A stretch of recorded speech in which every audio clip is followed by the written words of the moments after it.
nak hafiz Quran dan tahfiz Quran ngerti nak. Itulah lain penyampaian Eli. Masalah tahfiz ko Eli, tahfiz hafiz beda.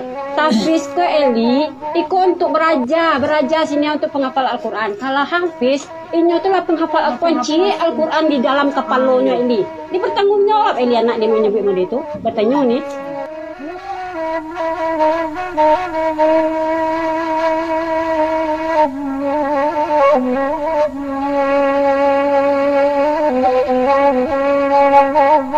Kalau baitulah terjadi penyelewengan arti nan batulak belakang mak ya. Iya. Baan sabananya mak. Terjadi satu kekeliruan interpretasi nan fatal akibat orang membaca secara harfiah, sehingga basualah sosok yang bertolak belakang dengan pesan yang dikandungnya. Sayang sekali. Itulah akibatnya kalau hanya membaca nan tasure meliek nan nampak, maresek nan terasuk. Satu bukti kebohongan matu penengalawiya. Bunyi tontong di tengah malam lebih lantang dari di siang hari, padahal volumenya tetap tidak berubah.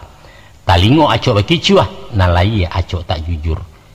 Dalam memacu semangat merubah kondisi dari keterpurukan.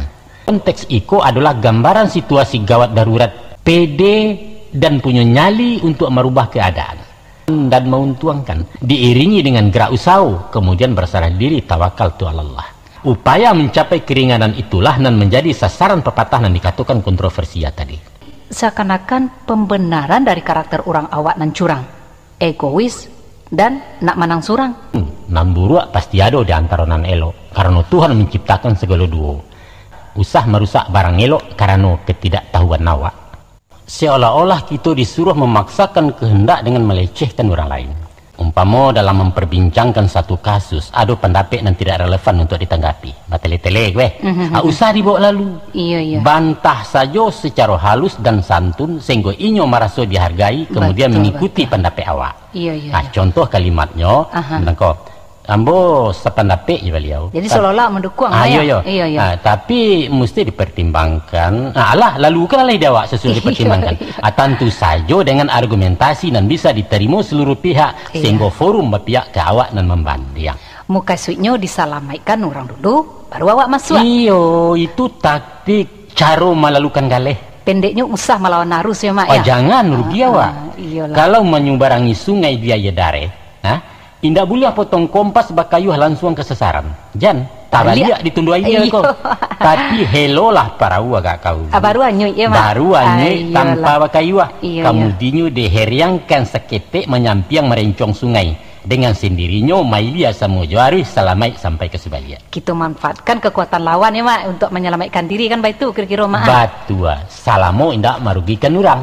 Ayah indak karuah sungai indak cabuah tujuan sampai ke Subarang. Itu namanya gerakan misterius tuh mak. Orang Minang menjadi arif, tanggap, berbudi luhur dan capek menangkap aspirasi orang lain. Itu mesti ditaguhi atau tidak dikhianati. Makanya kalau awak tidak mampu menerjemahkan, ijanlah lafadznya dirubah-rubah.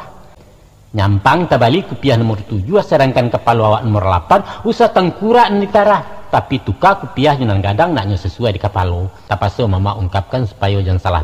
Lai paham tak pia?